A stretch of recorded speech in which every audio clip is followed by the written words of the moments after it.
नमस्कार, मैं हूं आपके साथ नेहा शर्मा और आप देख रहे हैं हमारा विशेष कार्यक्रम आध्यात्मिक ज्ञान चर्चा।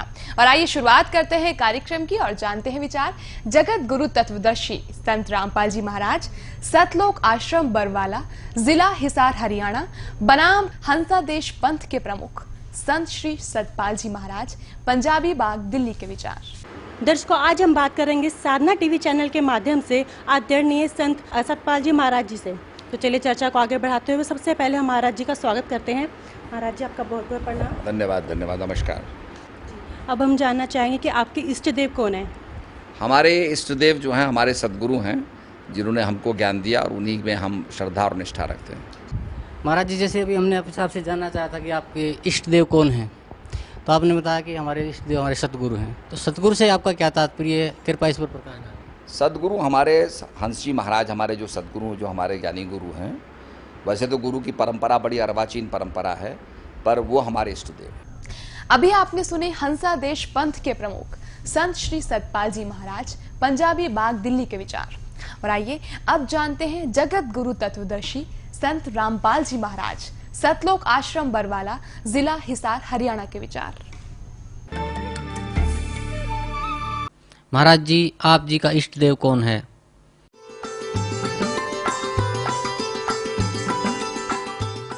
मुझ दास का जो इष्ट है, इष्ट देव है, वो परम अक्षर ब्रह्म है, जिसके पर्यायवाची शब्द परमेश्वर, सत्पुरुष, अकाल मूर्त, शब्द स्वरूपी राम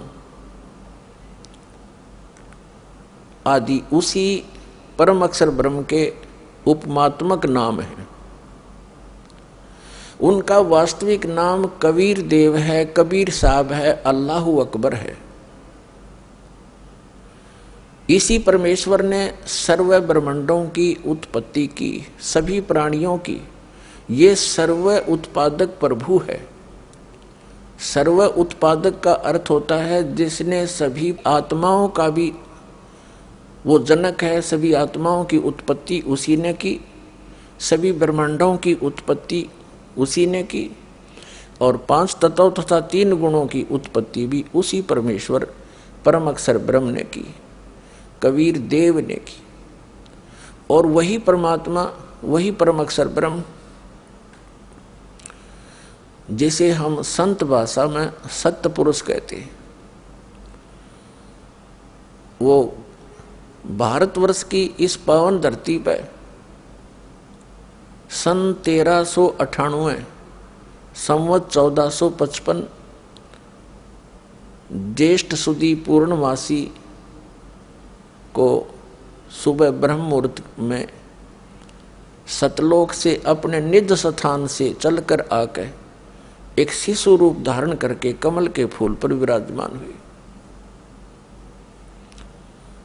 वहां से उनको नीरू नीमा नाम के एक पति पत्नी थे। वो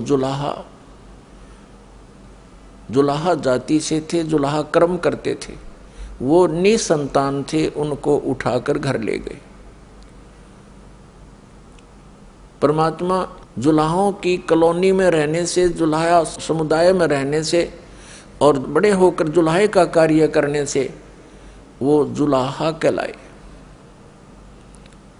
ये मुझ दास के इष्ट देव हैं।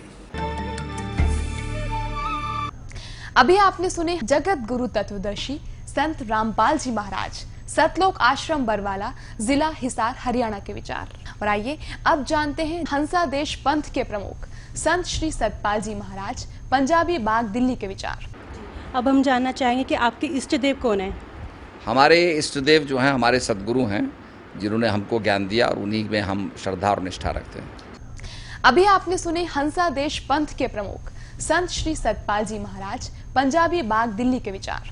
और आइए अब जानते हैं जगत गुरु तत्वदर्शी संत रामपाल जी महाराज, सतलोक आश्रम बरवाला, जिला हिसार हरियाणा के विचार। महाराज जी, इष्ट देव और सतगुरु देव एक ही हैं या इनका अस्तित्व भिन्न भिन्न है? इष्ट देव पूज्य परमात्मा होते हैं और गुरुदेव उस परमेश्वर इष्ट का एक प्रतिनिधि होता है जो उस परमात्मा से मिलाने की विधि बताता है। जो संत अपने सतगुरु गुरु को ही इष्ट देव कहते हैं, उनको आध्यात्मिक ज्ञान कुछ भी नहीं है। वो आध्यात्मिक गुरु नहीं हो सकते। इस काल भगवान ने अपने नकली संतों के द्वारा, नकली महंतों के द्वारा, नकली झूठे इन आचार्य और शंकराचार्यों के द्वारा परमात्मा के यथार्थ मार्ग को लोप करवा रखे। इस दास को यह सेवा दी, इस सच्चीकरण की, परमात्मा के बच्चों तक यह सच्चाई पहुंचाने की, और दास उस पर परमात्मा की ही रजा से अग्रसर है और अंतिम श्वास तक इस सच्चाई को, परमात्मा के यथार्थ ज्ञान को ऐसे ही बोलता रहूंगा और परमात्मा के बच्चों तक ये संदेश पहुंचा के छोड़ूंगा। चाहे समय कितना ही लग जाए, ये समय आएगा। परमात्मा का साथ है, सद्ग्रंथ हमारे पास है। संत का जो शस्त्र है, संत का शस्त्र सद्ग्रंथ है, उसका ज्ञान होता है। तो कबीर साहब कहते हैं, और ज्ञान सब ज्ञानड़ी और कबीर ज्ञान सो ज्ञान, और जैसे गोला तोब का अब करता चले मैदान।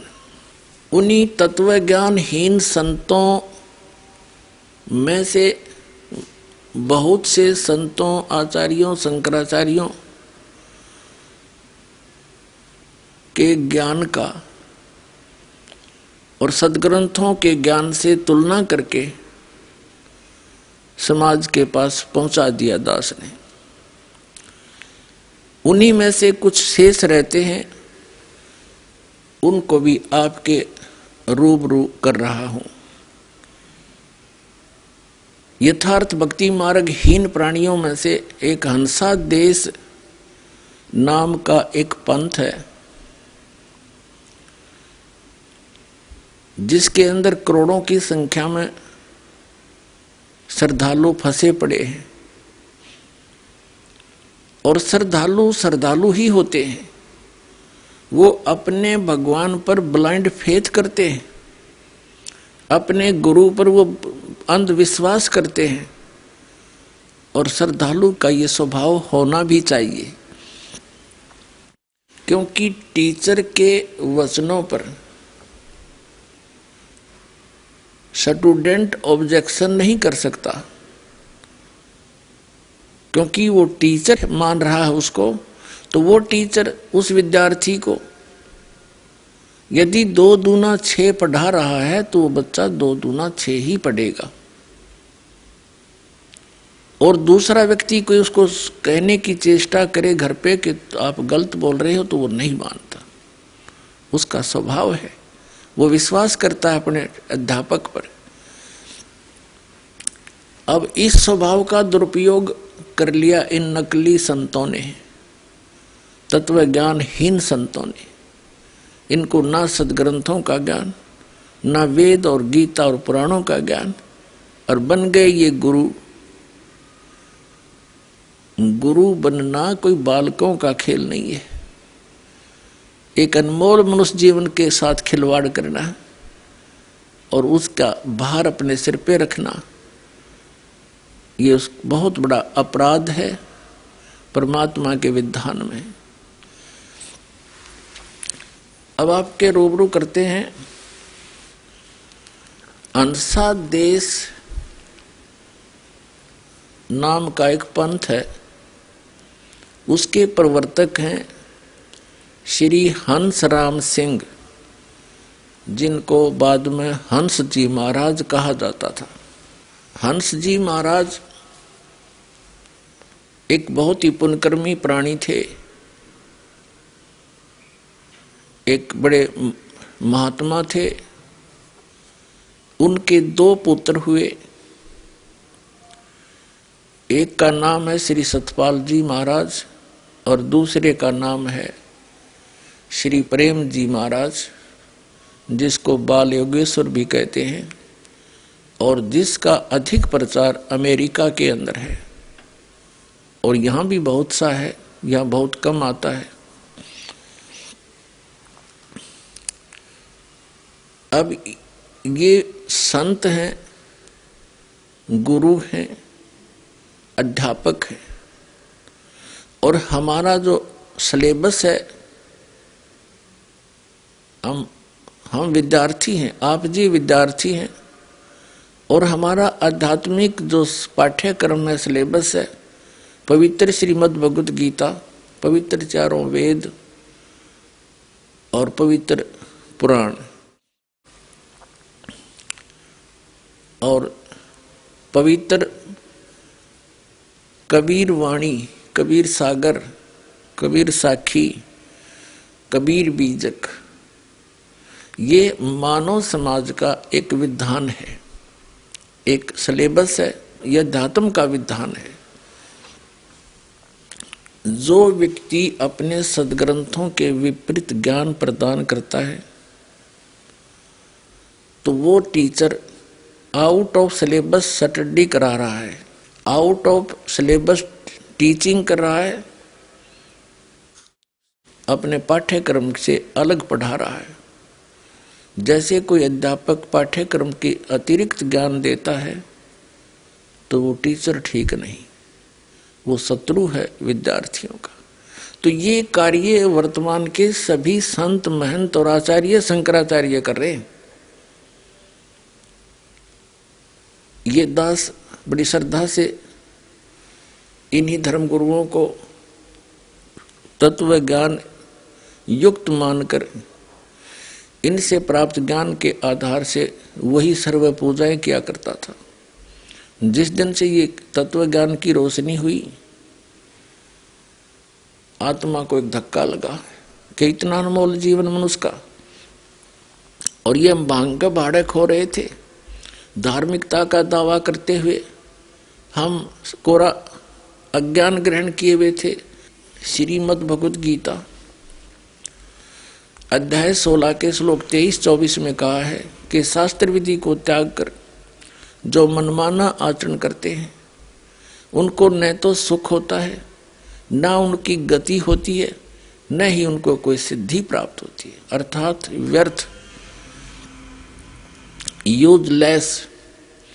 फिर कहा है 16वें अध्याय के 24वें श्लोक में, इससे तेरे लिए अर्जुन सद्ग्रंथ ही प्रमाण है, उन्हीं को आधार मानकर अपने भक्ति क्रम को आगे बढ़ाना।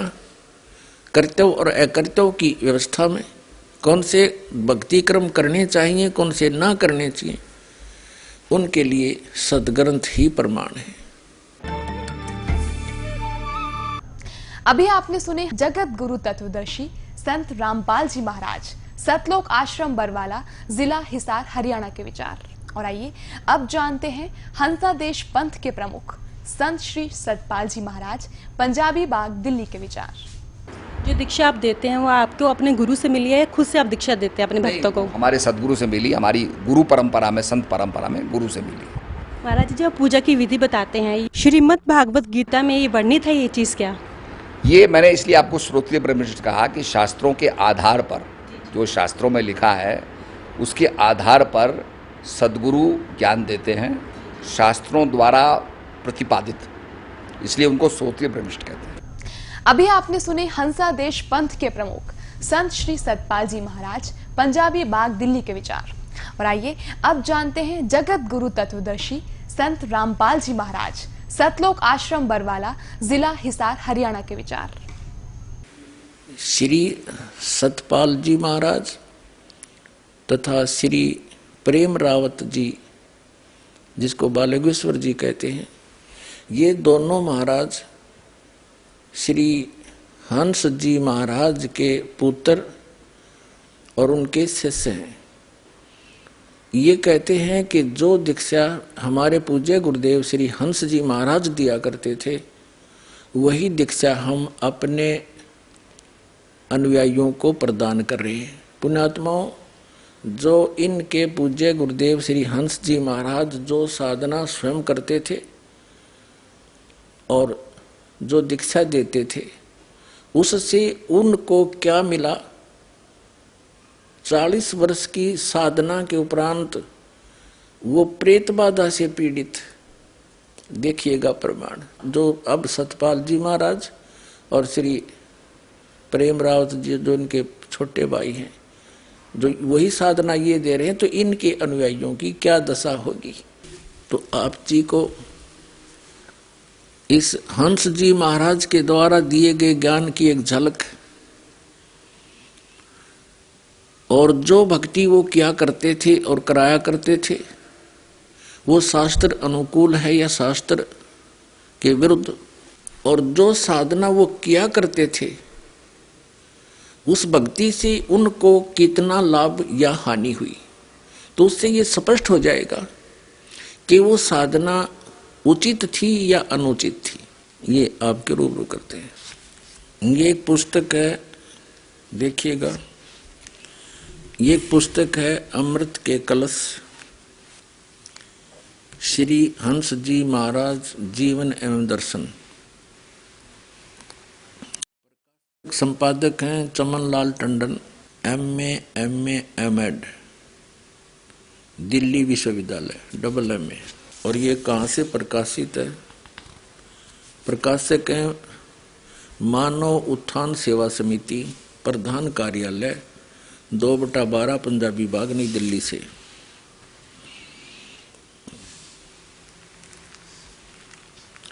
मुद्रक एवं photo composing Rajeshwari photo setters private limited, 2/12 Punjabi Bagh, Nai Delhi से। इनके जन्म के विषय में थोड़ी सी बताते हैं। पृष्ठ नंबर 50 पे इनका जन्म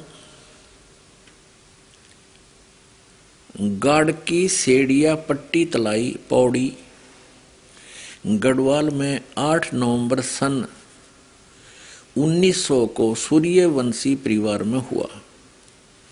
इनका जन्म का नाम हंसराम सिंह था। इनके पिता का नाम श्री रणजीत सिंह रावत था एवं दादाजी का नाम श्री हेमंत सिंह रावत था, जो देशवाल रावत के वंश के साधारण कृषक थे। इनकी माता का नाम श्रीमती कालंदी देवी था। कालंदी देवी बहुत ही धर्मपरायण एवं भक्त हृदय नारी थी। महादेव और पार्वती के प्रति उनकी दृढ़ आस्था एवं श्रद्धा थी। उनके मंदिर में सदा पूजन हेतु जाती थी। श्री महाराज जी बताया करते थे, श्री हंस जी महाराज बताया करते थे कि उनकी माँ उनको भी अपने साथ मंदिर ले जाती थी और वहां मैं महादेव और पार्वती को साक्षात खड़े देखता था।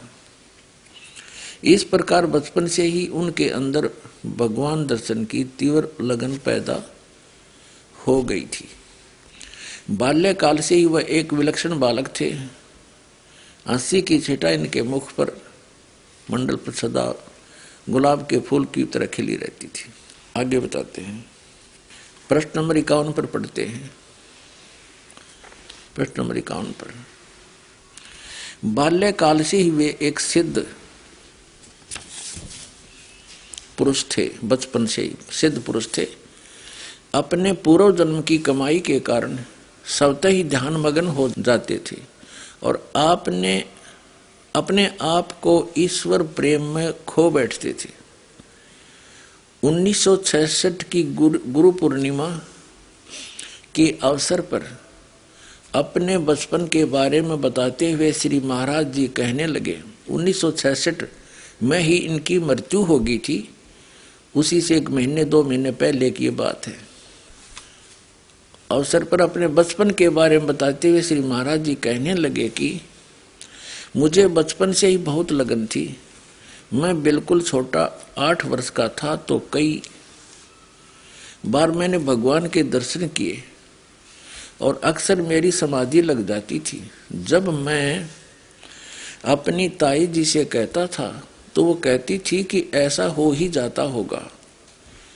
मैं कई बार आंखें बंद करके भगवान को पकड़ता था, दिव्य प्रकाश देखता था और सोचता था कि औरों को मिले हैं तो मुझे क्यों नहीं मिलते। होते होते बात समाप्त हो गई। अब 53 पृष्ठ पर पढ़ते हैं। आत्मज्ञान की खोज में महाराज जी हर धर्म संप्रदाय के लोगों से मिले, बातचीत करते थे और जो स्वतः उनको आंतरिक अनुभव होते थे उनके बारे में पूछते थे। भिन्न भिन्न धर्म सिद्धांतों का अध्ययन भी इस काल में महाराज जी ने किया, लेकिन किसी ने भी उन्हें प्रत्यक्ष अनुभूति का आश्वासन नहीं दिया। केवल किताबी ज्ञान या शास्त्रीय मत को ही संत महात्मा उनके सामने रखते रहे। उन्हें आत्म संतुष्टि नहीं मिल सकी। उनके अंदर तो उस परम सत्ता के प्रत्यक्षीकरण की जिज्ञासा प्रबल हो चुकी थी। अधिकांश साधुओं को उन्होंने केवल दिखावे का साधु ही पाया। संयोगवश लाहौर में श्री महाराज जी की भेंट एक ऐसे संत पुरुष से हुई जिनसे दीक्षा प्राप्त कर उनके जीवन का पूर्ण रूपांतरण हो गया और वे गुरु महाराज जी की छत्र छाया में अध्यात्म के गूढ़ रहस्यों और तत्व ज्ञान को सहज में समझ गए। यहाँ देखें, दिल्ली स्थित शक्ति नगर की कोठी में एक बार महाराज श्री प्रांगण में बैठे हुए थे। कुछ प्रेमी भी वहां पर दर्शन के लिए आए थे। महाराज जी प्रसन्न मुद्रा में थे। श्री महाराज जी अपने वचनों में अपनी तरफ से कुछ नहीं कहते थे, केवल महान पुरुषों की वाणियों के आधार पर ही लोगों को समझाया करते थे। मैं पास ही बैठा हुआ था। मैंने कहा, महाराज जी आप दूसरे महान पुरुषों की वाणियों को सुनाते हैं, लेकिन आप अपने अनुभव को कभी नहीं सुनाते हो। हमारी तो इच्छा है कि आप अपने बारे में कुछ बताएं। महाराज जी हंस पड़े और कहने लगे, अरे अभी तो मैं दूसरों संतों की महिमा सुनाता हूँ जिनकी लोग पूजा करते हैं, और देखो फिर भी लोग विरोध करते हैं। अगर मैं अपने अनुभव रखने लगा तो न जाने दुनिया के लोग मंसूर संत की तरह मेरी खाल उतरवा देंगे। अब देखो, ये पुण्य आत्मा थे। पूर्व जन्म की पुण्य कमाई से बचपन से ही इनके अंदर परमात्मा के पाने की लगन थी। समाधिस्थ हो जाते थे। भगवान शिव और पार्वती को साक्षात खड़ा देखा करते थे, जैसा ये बता रही। तो ये पूर्व जन्म के पुण्यकर्मी प्राणी थे। पूर्व जन्म के पुण्यकर्मी प्राणी ही परमात्मा की खोज में भटकते हैं, और यदि उनको सदगुरु नहीं मिलते तो उनका अंत बहुत बुरा होता है, जैसा श्री हंसराज जी का हुआ। अभी दिखाऊंगा आपको। आगे पढ़ रहे हैं हम इसी चम्मन पृष्ठ पर। हम चम्मन पृष्ठ पर पढ़ते हुए आ रहे हैं, नीचे आगे। श्री महाराज जी सुनाने लगे कि मैं सत्य की खोज में इधर उधर बहुत भटका। बचपन से मुझे प्रकाश दिखाई देता था, अनहद सुनाई देता था। मैं समझता नहीं था ये सब क्यों होता है। आखिर मेरे भाग्य बहुत अच्छे थे, मुझे गुरु महाराज मिल गए। अब 55 पर एक जगह ऐसे ही साधुओं का भंडारा था। मैं वहां गया। पहले मैं आर्य समाजी विचारों का था। मुझे यह विश्वास था कि ओम से ज्यादा कुछ नहीं है, और गायत्री मंत्र पर मुझे विश्वास था। मैंने वहां उन महापुरुषों का सत्संग सुना। उनकी बातें कुछ अटपटी सी लगी। सत्संग सुनने के पश्चात मैंने कहा कि बताओ क्या बताते हो। बोले कि फला जगह आना, वह हमारा आश्रम है। मैं वहां पहुंचा। बारिश हो रही थी, कपड़े भीग गए थे। बारिश में भीगता हुआ गया था। महात्मा जी मुझे देखते ही हंस पड़े। उन्होंने कहा कि कल आना, कल बताऊंगा। मैंने एक बड़ा भारी दृष्टांत प्रस्तुत किया। अब हम आगे चलेंगे, अपने मतमुल का पढ़ेंगे। 57 पर आ जाते हैं। 57 पृष्ठ पर हम पढ़ रहे हैं अमृत के कलश पुस्तक। अगले दिन मैं कितनी मुश्किल से पहुंचा, यह एक लंबी कहानी है। वर्षा हो रही थी, रास्ते में नदी पड़ती थी। नदी को पार करके मैं रास्ता भूल गया, लेकिन ढूंढते ढूंढते आश्रम तक पहुंचा तो गुरुजी ने कहा आ गए। भीग गया था फिर और वस्त्र पहने मैंने। तब उन्होंने एक प्रेमी से कहा कि कमरे में कुछ बिछा दो। फिर मुझे वहां ले गए और आसन पर बैठाया। उन्होंने मुझसे कहा कि हम तुझको जो बात बताएंगे वह अगर सच्ची हुई तो किसी को न बताना, और सच्ची बात हम तुमको बताएंगे तो तन मन धन तुम हमको देना। और तीसरी बात यह है कि 2 क्रियाएं एकांत में करना, 2 क्रियाएं हर्ष में करना। मैंने सोचा कि अगर बात झूठी होगी तो फिर मैं इनका भांडा फोड़ दूंगा, अगर सच्ची होगी तो फिर जरूर जानना चाहिए। कहा कि सच्चे दिल से कहो। मैंने कहा हाँ। अब हम 59 पर आ गए, अमृत के कलश पर पुस्तक है इनकी। कहा हाँ सच्चे दिल से कह रहा हूं। फिर उन्होंने उपदेश दिया और क्रियाएं समझाई। वैसे तो छोटेपन से मेरी समाधि लगती थी, सुरती चढ़ती थी और एकांत में बैठता था तो अनहद सुनाई देता था। उस वक्त जब उन्होंने बात बताई तो खूब प्रकाश दिखाई दिया और अनहद भी सुनाई दिया, जाप भी किया और मन भी टिका। तीसरे दिन मैं नहा धोकर खूब साफ कपड़े पहनकर एकांत कोठड़ी में बैठ गया और मैंने यह प्रण किया कि अगर भगवान है तो मुझे दर्शन देगा, नहीं तो मैं नासवान हूं तो नष्ट हो जाऊंगा। कोई बात नहीं, अगर अमर भी हूं तो किसी योनि में भी जाऊंगा तो आगे परमात्मा का नाम कभी नहीं लूंगा। ऐसा करके सुमन किया तो झट लाइट आने लगी और एकदम सुरती चढ़ गई। मेरी समाधि लग गई। भगवान मेरे सामने खड़े थे। गुरु महाराज जी की लीला का क्या वर्णन करूं, यानी उसके सामने ये इनके गुरु महाराज आ खड़े हुए। अब भी कई दफे साक्षात दर्शन देते हैं, लेकिन यह सब के करने की बात नहीं है, क्योंकि गुरु महाराज ने कहा था कि यह तेरे पूर्व जन्म की ये हम 60 पाएंगे कि तेरे पूर्व जन्म की कमाई है, और कहा कि तुमने करोड़ों व्यक्तियों को ज्ञान देना है। अपने आत्माओं दास जो बार बार कहता आ रहा है, ये प्रमाणित हो रही है कि ये पूर्व जन्म के पुण्यकर्मी प्राणी थे, साधक थे। ये भी स्पष्ट कर रहे हैं इनके गुरुजी कि ये तुझे हो गया है, अंदर प्रकाश दिख गया, तेरी समाधि लगी, क्योंकि तू तेरे पूर्व जन्म की कमाई है और ये और किसी को नहीं हो सकेगी। जब एक क्रिया को सभी कर रहे हैं तो सभी को होनी चाहिए, एक को क्यों हुई, औरों को क्यों ना हो।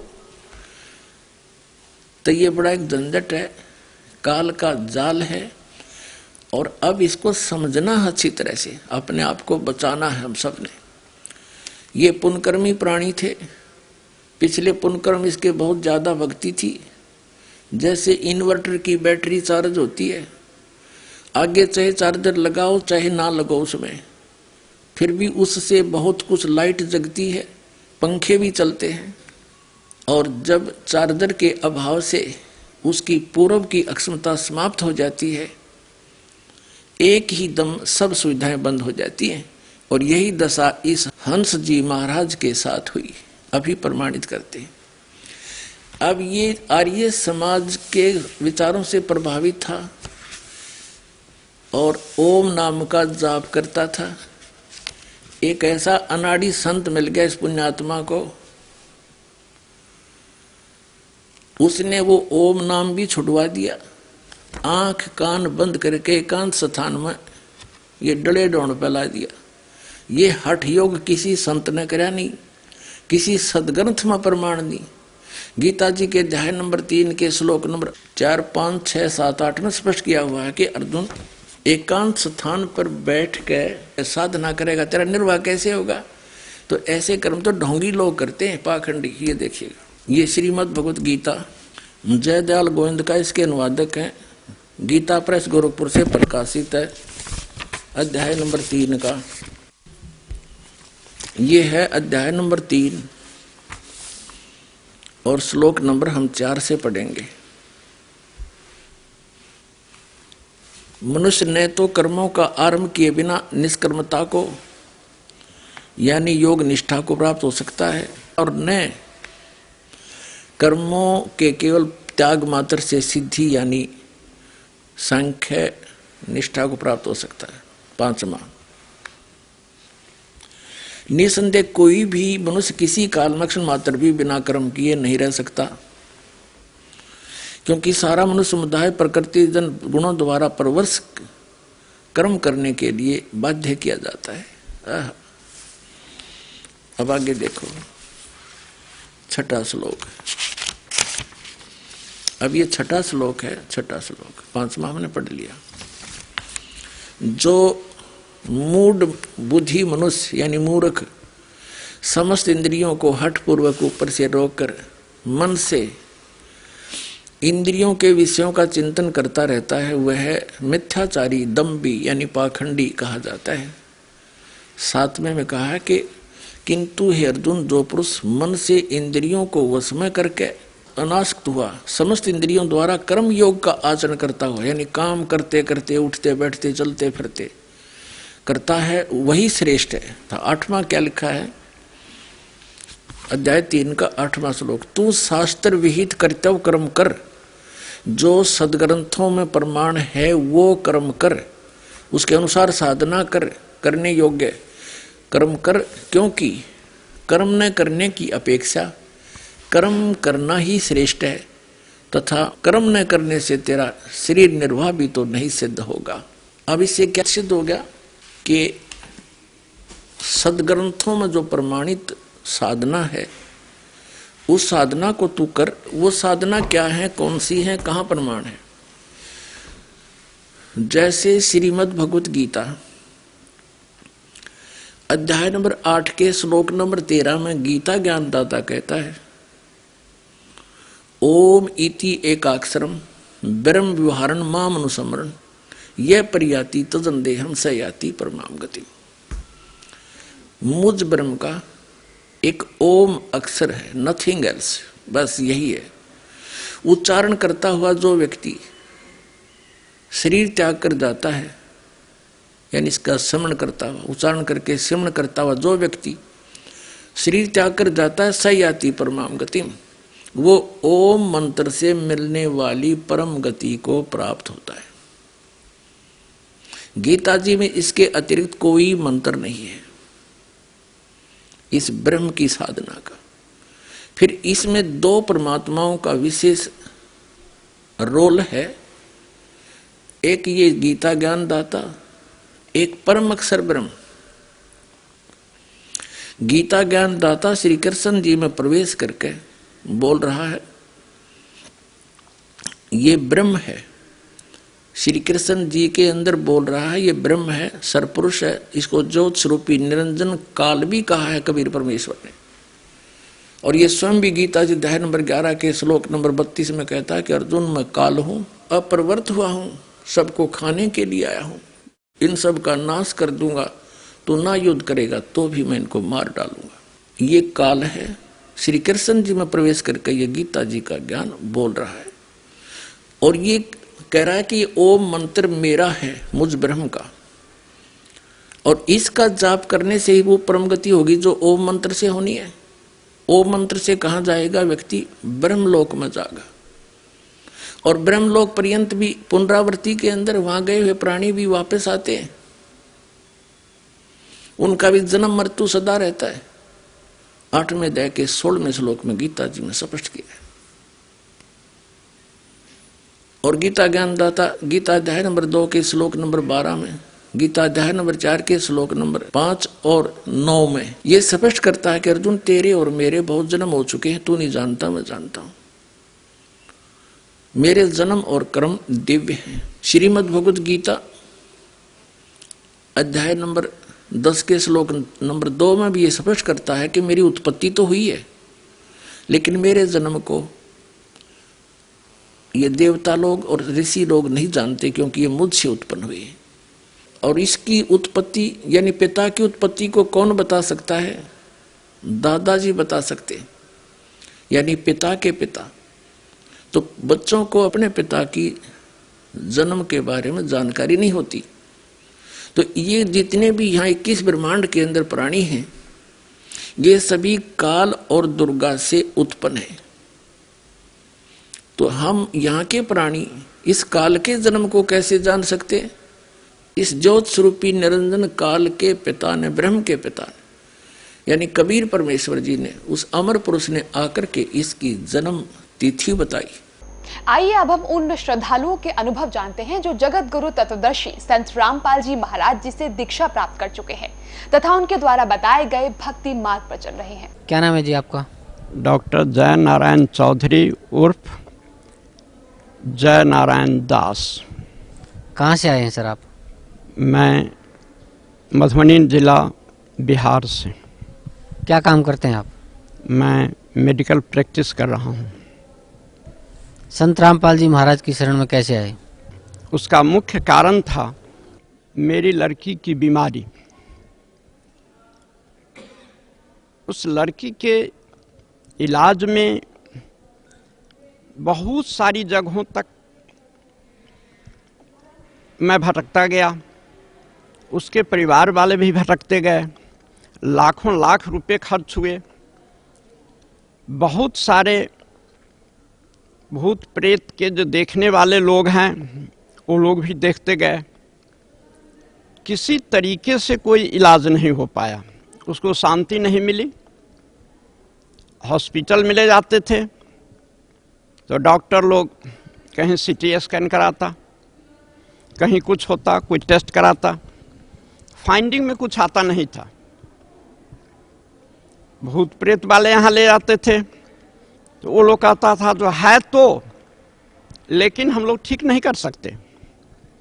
और इस तरीके से होते होते कितने सारे डॉक्टर और कितने सारे वैसे लोगों के पास भटकते भटकते कहीं कोई सहारा नहीं मिला।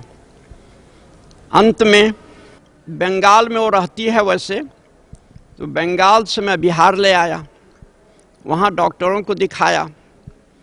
106 भूत प्रेत को ठीक करने वाले लोगों की बुलाहट मेरे यहाँ हुई। ऐसे ऐसे लोग भी आए जो ठीक करने के लिए 1 लाख रुपए मांगा। मैं कहा आप लोग ठीक कर दीजिए, मैं आपको चेक काट के 1 लाख का दे दूंगा, लेकिन वो लोग भी नहीं ठीक कर पाए। फिर 50,000 वाले आए, एक 5,000 वाली पार्टी आई, लेकिन उन लोगों से कुछ नहीं हो पाया। ऐसे करते करते बहुत सारे डॉक्टर को भी दिखलाए। उसको सबसे बड़ा कॉम्प्लिकेशन था जो अगर मॉर्निंग में उसको राइट साइड में पेन होता फ्रॉम हेड टू टो, तो इवनिंग में उसको होता था लेफ्ट साइड में। और इस तरीके की स्थिति थी जिससे मालूम पड़ता था कि इसको कोई दांत से काट रहा है, और वहाँ मांस उठ जाता था।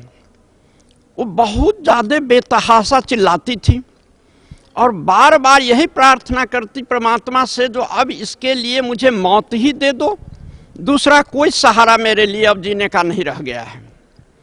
सभी जगह से हम लोग निराश हो गए। उसके बाद लोगों के कहने से जो डॉक्टर साहब आप अपने स्वयं डॉक्टर हैं, लेकिन अपने पेशेंट को आप समुचित ढंग से नहीं इलाज कर सकते हैं, माया बस आप दिल्ली ले जाइए, ऑल इंडिया इंस्टीट्यूट में दिखलाइए। वहाँ से हम लोग दिल्ली आए। ऑल इंडिया इंस्टीट्यूट का नंबर ज़रा लेंदी था, मैं सर गंगाराम हॉस्पिटल में ले गया। वहाँ न्यूरो फिजिशियन से दिखाया। वो लोग जो है सो MRI, vitamin deficiency B12, calcium D3 deficiency, इस तरीके का 10,000 का टेस्ट लिखा। तीसरे दिन रिपोर्ट मिला, उसमें कुछ भी नहीं मिला। वो डॉक्टर जब हम लोग तीसरे दिन उसके पास में गए तो सीधे हाथ जोड़ लेता है, कहता है ये मेरे बस से फाजिल की चीज़ है, अब इसके लिए कोई दूसरा सहारा आप ढूंढें। उसके बाद दिल्ली में कुछ आदमी कहा जो आप बालाजी मेहदीपुर ले जाइए, वहाँ आपकी लड़की की बीमारी का पूरा इलाज हो जाएगा। किसी भी कारण से कुछ होगा वो ठीक हो जाएगी। उसके बाद हमारे रिलेटिव को वहाँ एसी कार है, हम लोग उसी कार से मेहदीपुर गए। वहाँ बड़ी लंबी भीड़ थी, बड़ी लंबी कतार वहाँ लगी हुई थी, लगभग 25-30 हज़ार लोग थे। हम लोग सोचे जो ऐसे तो काम नहीं चलेगा, तो VIP कोटे में जाकर के हम लोग गए। उसमें इस तरीके की व्यवस्था है, जो हनुमान जी और एक प्रेत दोनों एक कोठरी में रहते हैं, और वहाँ जो भूत प्रेत का कोई ऐसा पेशेंट पहुँचता है तो वो खिलाने लगती है, वो बोलने लगती है जो मैं कौन हूँ, किस कारण से इसको पकड़े हुआ हूँ, लेकिन मेरी लड़की के शरीर का कुछ भी हिस्सा, कुछ भी हिल डोल कुछ नहीं हुआ। वहाँ से निराश होकर के फिर आ गए। मुसलमानों के मदार पर ले गया, उससे भी कुछ नहीं हुआ। और इस दरमियान हम लोग उसको 500 बोतल पानी चढ़ाए थे। 4-5 महीने में 1500 इंजेक्शन लगे थे, और ऐसा इंजेक्शन लगा था जिसमें एक इंजेक्शन के एफिकेसी का पीरियड है उसको 8 आवर्स। अगर कैंसर पेशेंट को हम लोग एक इंजेक्शन दे देते हैं तो 8 घंटे तक निश्चिंत होकर के सोता है, लेकिन वैसा इंजेक्शन उसके साथ 7-8 पड़ते थे और आंख भी नहीं झपकती थी। 8 लाख रुपए लगभग हम लोग उसके इलाज में और देवी देवताओं के चक्कर में खर्च कर चुके थे। एक रोज हम लोग दिल्ली से कार से यहाँ आए, सत्संग चल रहा था, लड़की को भी नाम उपदेश दिलाया, मैं भी नाम उपदेश ले लिया, और गुरु महाराज जी से आशीर्वाद लेने के लिए जब हम लोग आए, यही 7 जगह है, इसी में हम लोग आए, कारण उसकी चिल्लाहट बढ़ रही थी। कुछ महिला सेवादारनी के साथ वो भी लाई गई, और मैं यहाँ खड़ा था। गुरु महाराज जी, संत रामपाल जी महाराज जब रागिनी को देखे तो बिना नाम पूछे हुए कहते हैं, रागिनी तुम्हें काल पकड़ लिया है, ब्रह्मा विष्णु महेश कोई भी तुमको ठीक नहीं कर सकते, दुर्गा तुमको ठीक नहीं कर सकती, परमात्मा ही तेरी बीमारी का इलाज करेंगे और तुम ठीक हो जाओगी। अब बेटिया तुम फिक्र मत करो। और इतना कहने के बाद गुरु महाराज जी उसे चरणामृत दे दिए अपने हाथ से, और फिर उसके बाद जहाँ मैं खड़ा था, मैं प्रार्थना करने के लिए खड़ा हो गया। कहा, गुरु महाराज जी मेरी बच्चियाँ आई है, बहुत जगहों से घूम कर के आई है, कोई सहारा इसको नहीं मिल रहा है, आप इस पर कृपा करें। गुरु महाराज कहते हैं, हाँ हाँ रागिनी उसका नाम है, उसको मैं आशीर्वाद दे दिया हूँ, परमात्मा की भक्ति करेगी और बीमारी ठीक हो जाएगी। और यही हुआ। उसी समय से उसके शरीर का पूरा दर्द समाप्त हो गया। बंगाल में दिखाए, बिहार में दिखाए, दिल्ली दिखाए, राजस्थान दिखाए, अंत में हरियाणा सतलोक आश्रम में संत रामपाल जी के माध्यम से इसका सही इलाज हो पाया और जादू की तरह असर हुआ। जादू भी इससे हम समझते हैं कुछ लेट में असर करेगा, जिससे कुछ मिनट जब तक वो मंत्र पढ़ेगा, कुछ छड़ी घुमाएगा, तब कहीं असर करे। यहाँ तो गुरु महाराज जी आशीर्वाद दिए और उसका कष्ट तत्क्षण समाप्त हो गया। वो लड़की अभी तक स्वस्थ है, दुरुस्त है। संत रामपाल जी महाराज की शरण में आने से पहले आप कौन सी भक्ति करते थे? शुरू में मैं भगवान शंकर की पूजा किया करता था, मैं जब बहुत छोटा था। उसके बाद 14 नवंबर 1984 को बाल योगेश्वर से दीक्षा प्राप्त किया। 28 वर्षों तक मैं लगातार उनका शिष्य बना रहा। कहते तो बहुत सारी चीजें, लेकिन वास्तविक मुझे आंतरिक अनुभव नहीं हुआ। सुनाया करते थे जो परमात्मा निराकार हैं, गीता का श्लोक सुनाया करते थे, जो न वेदैर न तपसा न दानेन चज्जया शक्य एवं विधो द्रष्टुम दृष्टमान सिमांग जथा। उसको तो तुम देख नहीं सकते हो, अनुभव कर सकते हो। और जिस चीज को अनुभव कराते थे, जब मैं बीजक में कभी कभी पढ़ता था तो वहां का वर्णन कुछ और मिलता था और इन लोगों के कहने का वर्णन कुछ और था। तो मुझे इस तरीके की स्थिति महसूस हुई जो मैं बुरी तरीके से ठगा जा रहा हूं। मैं 8 वर्षों से केंद्र सहायक था। मेरे चलते बहुत सारे लोग उनके शिष्य हो गए। मुझे कुछ भी अनुभव नहीं हुआ। किया तो मैं 28 वर्ष तक उसका अभ्यास, लेकिन जिस स्टेज से मैं शुरू किया था, जहां से मेरी यात्रा शुरू हुई थी, आध्यात्मिक यात्रा, जब तक मैं जगत गुरु तत्वदर्शी संत रामपाल जी महाराज की शरण में नहीं आए थे, तब तक मैं वहीं रुका था जहां से मेरी यात्रा शुरू हुई थी। कोई आध्यात्मिक लाभ तो नहीं मिला, उल्टे इतनी परेशानी मुझे हुई, जिस परेशानी का मैं वर्णन करने लगूं तो किताब लिख दी जाएगी। सतगुरु का काम होता है जो आफत से भी बचाए, शरीर रक्षा करे, बीमारी से भी दूर करे, आफत में सहारा हो, आर्थिक लाभ भी दे समय पर, और वो निरोग काया लेकर के सारा काम करे संसार में। अब परमात्मा स्वरूप संत रामपाल जी मिले, मुझमें स्थिरता आना शुरू हो गई। अब जो मैं ग्रंथ पढ़ता हूं तो महसूस होता है जो ये वास्तविक गीता का जो ज्ञान है और सतलोक की प्राप्ति, वो सतगुरु के माध्यम से कैसे संभव हो पाएगा, वो रास्ता मुझे सुलभ हुआ। और मैं बड़े निश्चिंत होकर के, बड़े शांत चित्त से मैं सुमिरन करता हूं। और जब कभी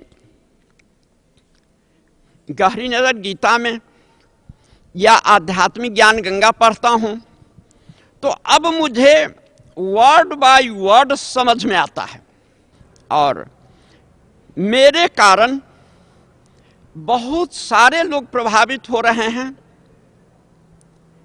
और इसका मुख्य कारण है जो मैं वहाँ का प्रैक्टिशनर हूँ, 40 वर्षों से प्रैक्टिस करता हूँ। उससे पहले मैं एयरफोर्स में था। 4 मेडल भारत सरकार मुझे बांग्लादेश लिबरेशन के टाइम में मिला। ये इन्फ्लुएंस भी समाज में है। दूसरा इन्फ्लुएंस ये डॉक्टरी के कारण है। मैं BA MS पास किया, उसके बाद MD पास किया, उसके बाद FICA USA से लिया। FICA का फुल फॉर्म होता है fellow of the international college of angiology. Angiology means doctrine concerning vascular system, नारी संस्थान। अब प्रतिष्ठा वहाँ इस तरीके की बनी हुई है जो मेरी बात पर लोग यकीन करता है। मेरी लड़की की जो बीमारी थी उसका असर लाखों लाख लोगों के दिमाग में है। जो किसी तरीके से डॉक्टर साहब की लड़की का इलाज नहीं हो पाया।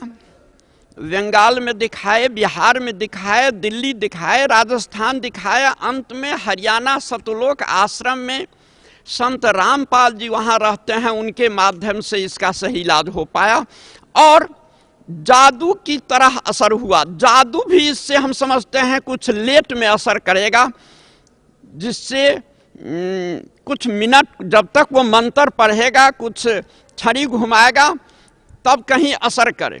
यहाँ तो गुरु महाराज जी आशीर्वाद दिए और उसका कष्ट तत्क्षण समाप्त हो गया। और मैं हृदय से गुरु महाराज जी को मैं कितना कितना धन्यवाद दूं। वो तो हमारे गुरु महाराज जी हैं, परमात्मा हैं, सब कुछ हैं। और मैं और एक बात कह देना चाहता हूं, गुरु महाराज जी लाखों लाख उनके शिष्य होंगे, लेकिन मुझे मेरा नाम भी जानते हैं और बिना प्रार्थना किए हुए मुझसे जदा कदा पूछ देते हैं, जो कहो कैसा समाचार है, बेटिया का क्या समाचार है। उसके बाद अभी तक वो बहुत ठीक हाल में है। वास्तविक उसकी बीमारी का शुरुआत लगभग 10-12 बरस पहले हुआ, लेकिन हम लोग उसको सही ढंग से डिटेक्ट नहीं कर पा रहे थे। कभी अपेंडिक्स में दर्द हुआ तो उसको अपेंडिसाइटिस का ऑपरेशन करा दिए, गॉल ब्लैडर में पेन हुआ तो गॉल ब्लैडर का ऑपरेशन करा दिए, जब कहीं एब्डोमिनल एरिया के निचले हिस्से में दर्द हुआ तो किसी गायनेकोलॉजिस्ट से दिखा दिया, सर दर्द हुआ तो न्यूरोफिजिशियन से दिखा दिया। और सारे टेस्ट होते गए, होते होते अंत में कंक्लूजन कुछ भी नहीं निकला और हम लोगों के रुपए खर्च होते गए। और सारे होते होते में भी एक ऐसा स्थान हम लोगों को मिला जहां एक पैसे भी नहीं लगे, मुफ्त में भोजन मिला, मुफ्त में रहने की व्यवस्था हुई और ऐसा प्यार मिला जो इसको मैं शब्दों से व्यक्त नहीं कर सकता हूं।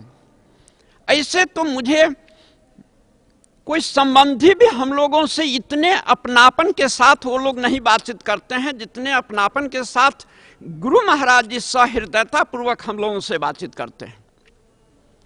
और मैं बहुत बहुत गुरु महाराज जी का आभारी हूं। ये मेरा जीवन कल्याण हो रहा है। अब ये परिस्थिति जो मेरी लड़की के साथ हुई है, ये सबों के हृदय में दया की भावना उत्पन्न हो गई।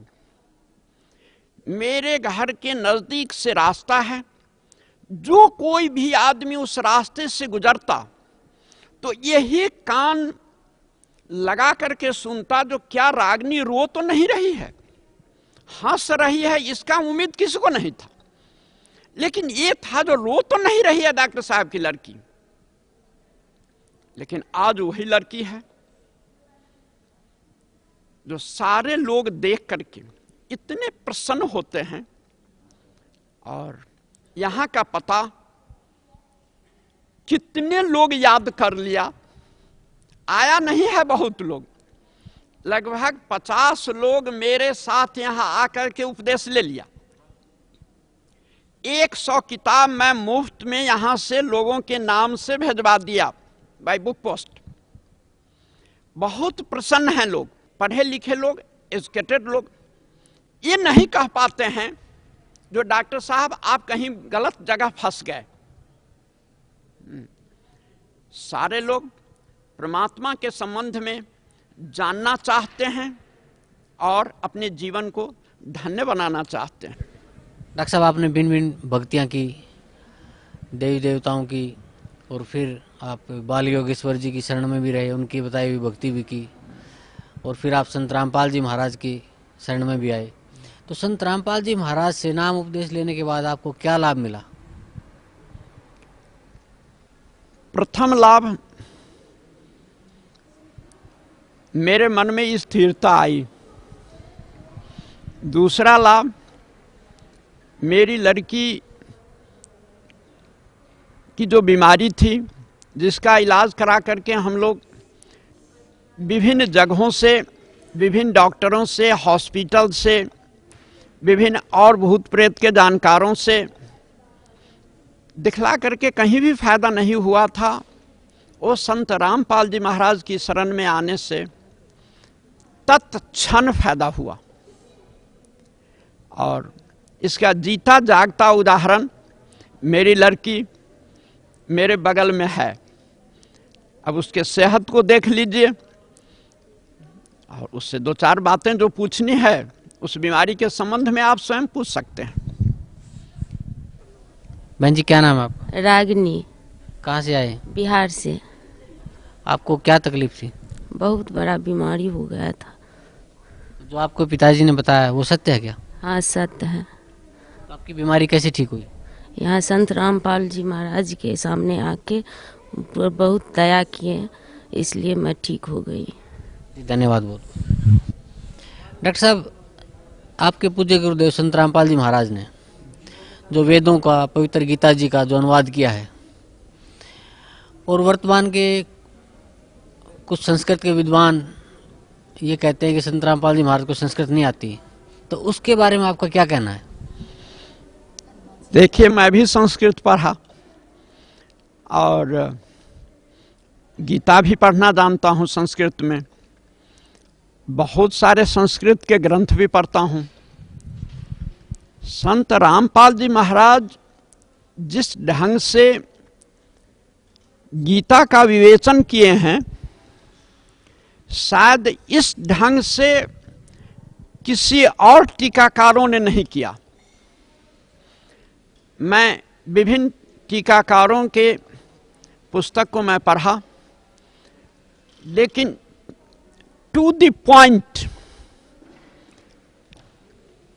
जिस तरीके से इनका उत्तर है और इनका अनुवाद है, इस तरीके से किसी भी संस्कृत जानकारों की किताबों में नहीं है। एक श्लोक है जो सर्वधर्मान परित्यज्य मामेकं शरणं व्रज। सारे अनुवादक व्रज को आना लिखा, जो मेरी सारे धर्मों को छोड़ करके तुम मेरी शरण में आ जाओ, जबकि व्रज का माने होता है जाना। अब तो ये समझ की बात है, जो जहां जाने की बात है वहां आना प्रश्न का उत्तर मिल रहा है। तो इसी से समझा सकता है जो दूसरे लोग दूसरे श्लोक सबका भी किस तरीके का अनुवाद किया होगा, और समझदार लोग समझ जा सकते हैं। जो अनुवाद गुरु महाराज जी का है, जिस तरीके की व्याख्या गुरु महाराज जी कर रहे हैं, ये अकाट्य है, भाषा के अनुरूप है, अध्यात्म के अनुरूप है, ज्ञानियों के लिए एक बहुत अच्छा पथ प्रदर्शन भी है। भगत समाज को क्या संदेश देना चाहते हैं? मैं भगत समाज को मेरे तरफ से यही संदेश है, जो संत रामपाल जी महाराज एक संत ही रूप में नहीं आए हैं, ये परम ब्रह्म परमात्मा स्वरूप हैं। इनकी आज्ञा को शिरोधार्य करके अपने जीवन को धन्य बनाइए और शाश्वत लोक को प्राप्त कीजिए। धन्यवाद आपका बहुत बहुत, बहुत बहुत धन्यवाद।